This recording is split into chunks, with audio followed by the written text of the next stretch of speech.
მოგესალმებით, მეგობრებო. დღეს მინდა შემოგთავაზოთ ბედნიერი ურთიერთობების ფორმულა, ესე დავარქვი. მოგეხსენებათ, მე ჩემს სატრენინგო სისტემაში ვიყენებ ინსტინქტების ცნებას.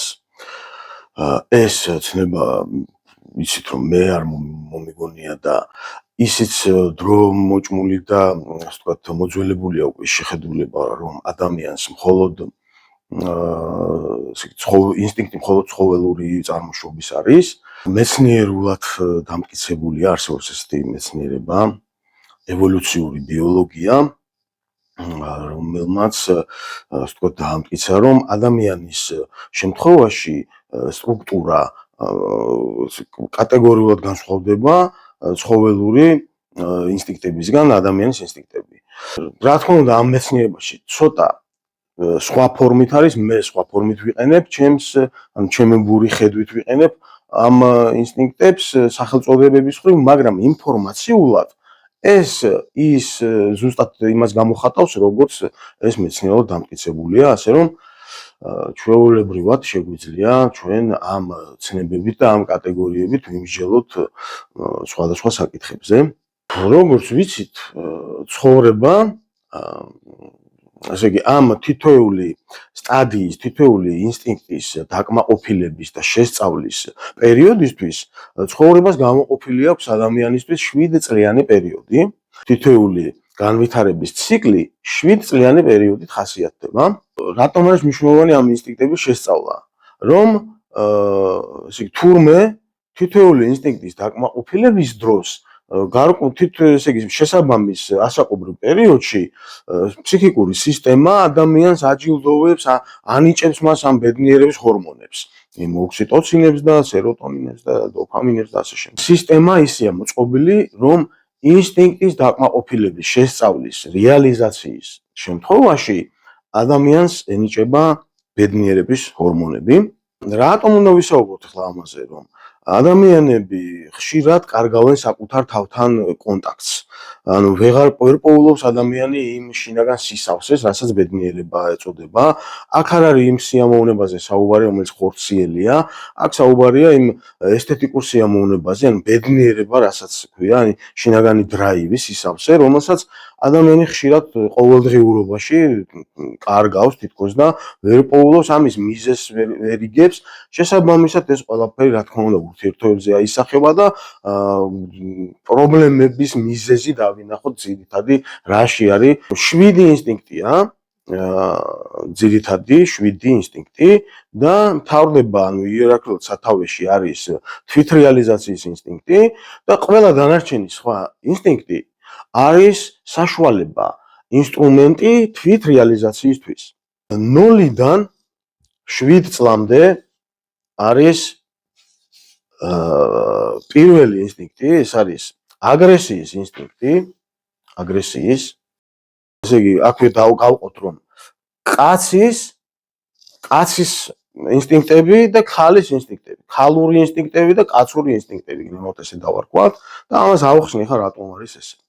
ესე იგი, 0-დან 7-მდე ქალიც და კაციც ორივე ერთნაირად იკმაყოფილებს ამ აგრესიის ინსტინქტის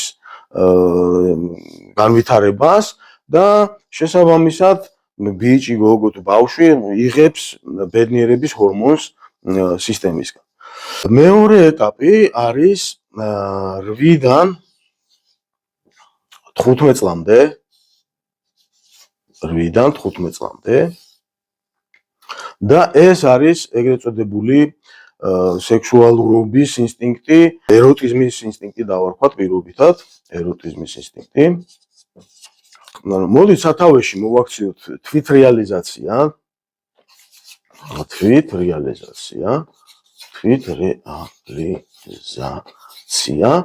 და როგორც უკვე ვთქვით, ეს ამ ინსტინქტის დაკმაყოფილების საშუალებებზე ვსაუბრობთ ახლა ჩვენ. 8-დან 15 წლამდე ეროტიზმის ინსტინქტი. ესე იგი 16-დან 23 წლამდე 16-დან 23 წლამდე ადამიანი იკმაყოფილებს ძალაუფლების ინსტინქტს, ანუ ფლობის ინსტინქტი შეგვიძლია დავარქვათ. ფლობის ინსტინქტი მესაკუთრეობის, ესე ვთქვათ. შემდეგ 24-დან 31 წლამდე ადამიანი იკმაყოფილებს ეგრეთ წოდებულ სიყვარულის ინსტინქტს, ანუ ეს არის ის პერიოდი ცხოვრებაში სიყვარულის, ეს არის ის პერიოდი ცხოვრებაში, როდესაც ადამიანი სხვებზე ზრუნვით იღებს ბედნიერებას, ბედნიერების ჰორმონებს. დაახლოებით ეს ის პერიოდია, როდესაც აი სამსახურში მივარ, სადღაც არ უნდა მივიდეს, ყველგან ოჯახს ეძებს, ოჯახს აფუძნებს ყველგან ადამიანი და რაღაც ჩვენ დები ვარ, ჩვენ ძმები ვარ და ასე შემდეგ, ანუ აი სასიყვარულო გარემოს ეძებს და ქმნის თვითონაც აი ეს პერიოდი ადამიანის ცხოვრებაში. შემდეგ მეხუთე ინსტინქტი არის 32-დან 39 წლამდე და ეს არის შემეცნების ინსტინქტი, შემეცნება. ეს არის კაცური ინსტინქტი და ესე იგი 40-დან 57 წლამდე. ეს არის კრეატიულობის ეგრეთ წოდებული შემოქმედებითობის, დავარქვათ კრეატიულობის ინსტინქტი. კრეატიულობა.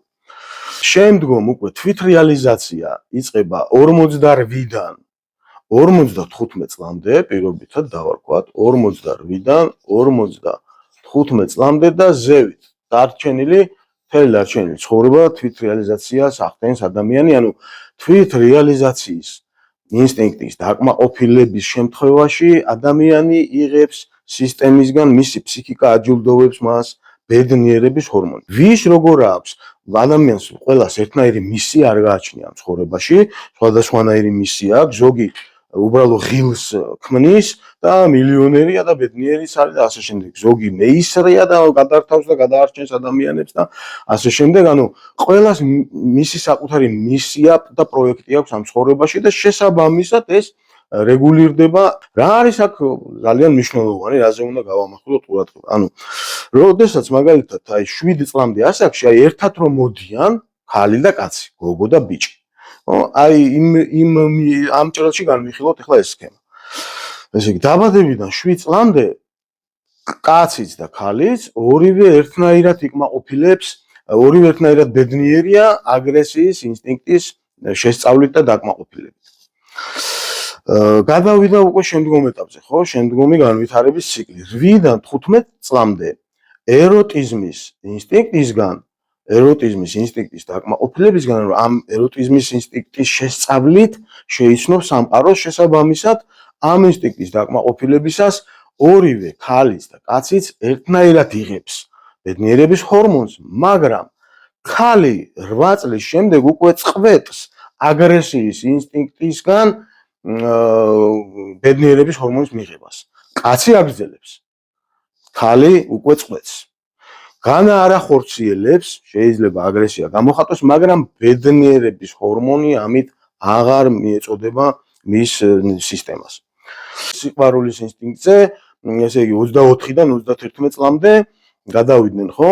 აქ კაციც იკმაყოფილებს ამ ასაკში და ქალიც, მაგრამ ქალი ესე იგი წყვეტს ძალაუფლების ინსტინქტის დაკმაყოფილებისგან ბედნიერების ჰორმონის მიღებას, კაცი აგრძელებს. ესენი არის მეგობრებო ინსტრუმენტები, საშუალებები თვითრეალიზაციის. ადამიანმა თვითრეალიზაცია მიაღწიოს, საკუთარი თავი შეისწავლოს და ბედნიერი იყოს პროცესში. ჩვენ ხო რაღაც არ ვსაუბრობთ ახლა რაღაც მე შენ ეს გითხარი და შენ მე ეს მითხარი, შემდეგ მე ამას გეტყვი და შემდეგ ურთიერთობა გაფუჭდება, ან დავალაგებთ ერთმანეთი ვმართოთ და ემოციები ვმართოთ და ჩვენ უფრო ცხოვრებაში ადამიანებს ჭირდება ერთმანეთის საკუთარი თავის გაგება, ერთმანეთის გაგება და სიყვარული, ერთმანეთის დანახვა გჭირდება. თუმცა რა თქმა უნდა ყოველდღიურობის დალაგებაც შეიძლება ამისგან, იმიტომ რომ შესაძაც რაღაცა ბედნიერებას არ ანიჭებს ადამიანს, ხო? მაგალითად აი ქალი გადავიდა 39 წელს გადაცდა, ხო? აი ამ ეტაპზე გადავიდა კრეატიულობის.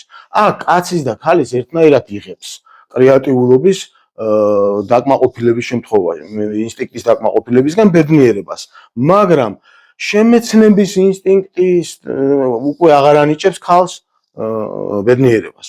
კაცი აგრძელებს, იმიტომ რომ ეს არის კაცური საშუალება თვითრეალიზაციის. იგივე არის აქაც, როდესაც 47 წლის, 48 წლის ასაკს გადააბიჯებს მამაკაცი, ხომ? უკვე კრეატიულობის ინსტინქტი აღარ ანიჭებს მას ბედნიერებას, სამაგეროდ ქალი აგრძელებს. ამ ფუნქციების, აი ამ ინსტრუმენტების გადანაწილებით ადამიანებს შეუძლიათ ბედნიერი ურთიერთობები ჰქონდეთ და ასევე თავი შეისწავლეთ თუ ვინმე ამე გამორჩა ცხოვრებაში და ის უნდა აინაზღაუროს და ამისგან ბედნიერებას არ ანიჭებს ეს და არ უნდა, ხო? ანუ არ შემიძლია რა ამის კეთება, მან უნდა გაითვალისწინოს რომ რაღაც გამოტოვა ცხოვრებაში და ეს უნდა განახორციელოს, განა რომელიმე არ ახორციელებს ადამიანი ამას. ფლობის ინსტინქტიც აქვს ადამიანს, სიყვარულით, შემეცნებას და ასე შემდეგ, მაგრამ თუ ბედნიერებას არ განიჭებს, ეს იმას ნიშნავს, რომ ეს უნდა შეისწავლო ეს სქემა და შენ თავს უბრალოდ ასე ვთქვათ, ძალა კი არ დაატანო და იცოდე რომ სხვა რამისგან აიღო ბედნიერება ცხოვრებაში და მაინც გააგრძელო იმ ადამიანთან, ან იმ ურთიერთობაში ყოფნა, ოღონდ ბედნიერების თანხლებით. ეს ამ ინსტინქტების დაკმაყოფილებით მეხუთე არის შემეცნება. მამაკაცური თვისება. საერთოდ მე ესე უყურებ ამ საკითხს, რომ ეს ნახეთ, მე კი არ უყურებ და დადგენილია რომ პირველი, მესამე და მეხუთე ინსტინქტი ანვითარებს ტვინის მარცხენა ნახევარსფეროს და მეორე, მეოთხე და მეექვსე ინსტინქტი ანვითარებს ტვინის მარჯვენა ნახევარსფეროს. ამიტომ ადამიანმა უნდა განავითაროს ორივე სფერო და გააერთიანოს რომ აი ეს სისრულე და აი ეს ერთიანობა პოვოს თავის თავში. ამიტომ თუ ადამიანი გადაცდა მაგალითად აი ამ ასაკს და შემეცნება ჭირდება მას და აღარ ანიჭებს ბედნიერებას, რა თუ კი ამ ასაკში ანიჭებდა, ხო? ამისათვის საჭიროა მან ისწავლოს სხვა ინსტინქტების მეშვეობით ბედნიერების მიღება შემეცნების პროცესში, იმისთვის რომ გაიადვილოს შემეცნების პროცესი ადამიანმა, ხო? ამიტომ სხვა კრეატიულობა, სიყვარული, ფლობა, ეროტიზმი, სხვა ინსტინქტების მეშვეობით აინაზღაუროს ის. ეს ის ცხოვრების სქემაა, რომელთაც შენ შეგიძლია ბედნიერი იყო. ამიტომ თუ რომელიმე პროცესი ჭირდება შენ განახორციელო და ვერ იღებ ამისგან ბედნიერებას, ხო? სხვა ინსტინქტები დაიკმაყოფილი და ბედნიერების განცდა მაინც გექნება. მეექვსე კრეატიულობა არის, ეს შემოქმედებითობა. ანუ თუ ეხლა ვთქვათ ამ ასაკში და ამ 30-39, ანუ 40 წლამდე ადამიანს, ხო, თუ არ გააჩნია მოთხოვნილება რაღაცა მოიგონოს, რაღაცა შექმნას, რაღაცა აი კრეატიულობა არის შემოქმედებითობა. ყველა ვალენტინო და ეს შეიძლება ვერ იყოს, მაგრამ ანუ რაღაცა ელემენტარულს, რაღაც მის ინსტინქტს უნდა იკმაყოფილებდეს, რა, მისი ჭია გაახარავო, ხო იცი? აი ანუ აუცილებელია ადამიანი რაღაცას ქმნიდეს აი ამ ასაკში იმისთვის რომ ბედნიერი იყოს, თვითრეალიზაციამდე მივიდეს რა და საბოლოო ჯამში შემოbrunდეს და თქვას რომ ბედნიერი ცხოვრება ვიცხოვრებო. სული არის ინფორმაცია და ეს ინსტინქტური საწყისები, როგორც ინფორმაციული კოდი დევს ყველა ადამიანში სხვა და სხვანაირად მისი მისიის და პროექტის მიხედვით. ანუ თვითრეალიზაცია რაში გამოიხატება იმის და მიხედვით. ვიღაცისთვის ეხლა დემნა გვასალიასთვის მაგალითად აი ეს მხარე უფრო განვითარებულია ვთქვათ. სიტყვაზე ვამბობ რა, ანუ ელტონ ჯონს რაღაც სხვა ის აქვს რა, იმიტომ რომ ის გადახრები აქვს რა ადამიანებს და ვერ არეგულირებენ ცხოვრებაში ისე არასწავლა. ეხლა თანამედროვე მეცნიერება უფრო განვითარებულია რა ამ ხრივ და ამიტომ გააძლევს საშუალებას რომ შენ რაღაც მომენტში გადახრა არ მოგივიდეს აქ რაღაც კრეატივში და ამ აქვეა სხვადასხვა იმგენის დაკმაყოფილებით, ანუ მაგალითად ხალი თუ არის, სიყვარული, ეროტიზმი და კრეატიულობა უნდა გაიკმაყოფილოს. ეროტიზმში იგულისხმება ის ბუნების თეთრი ძალა არის, ეს მადლია, რაც ხალიდან უფრო გამოდის ვიდრე კაციდან, ეს არის, თორე სექსი არ იგულისხმება აქ მაინც და მაინც და ხორცი, აქ ესთეტიკურ სიამოვნებაზე, დრაივზე არის საუბარი, უფრო მეტად. თუმცა რა თქმა უნდა, ხორცილი არავის არ წაუღია არსად, მაგრამ საქმე ის არის, რომ შენ თუ პროცესში ხარ, ხო? რაღაც პროცესში, მაგალითად 24-31 წლის ასაკში შეიძლება კრეატიულის ისეთი მოთხოვნილება არ გქონდეს ადამიანს. ამიტომ თუ კი საჭიროა რაღაცა მოიგონოს, აი ბრეინშტორმინგებს რო აწყობენ და დაждდებიან და რაღაცა უნდა მოიფიქრონ, ხო? საჭიროა რომ აი ეს სტრესია იმისთვის. ეს სტრესი სხვა რაღაცეებით კომპენსირდეს. სხვა რაღაცეები უნდა გააკეთოს ადამიანმა იმისთვის რომ აუნაზღაურდეს აი ეს ბედნიერების სტაბილიზაცია მოხდეს რა, ჰორმონები მიენიჭოს. ასე რომ შეიცანით თქვენი თავი, იყავით ბედნიერები და მადლობა ყურადღებისთვის.